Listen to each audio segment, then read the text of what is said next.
Zee 24 Taas एक पाऊल पुढे।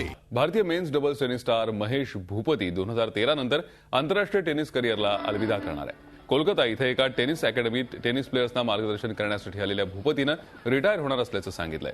38 वर्षीय भूपतीनं 1995 साली आंतरराष्ट्रीय टेनिस विश्वात पदार्पण केलं होतं।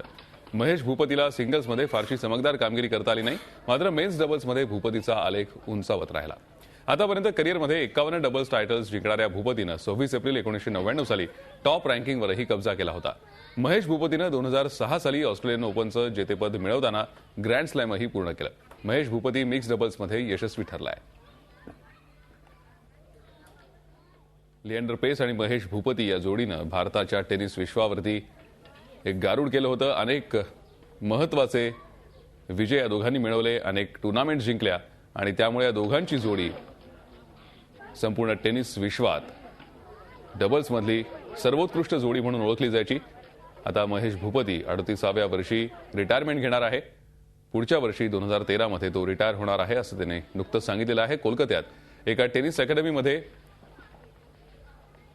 मार्गदर्शन करण्यासाठी भूपती आला होता, तेव्हा त्यानं रिटायरमेंट घेणार असल्याचं बोलून दाखवलं। Mahesh Bhupathi is going to stop playing tennis after next year, and Rohan is going to play for 6-7 years. Well, again, like I said, I can't ask for a better partner. So, hopefully, we can have some great results. Zee 24 Taas एक पाऊल पुढे।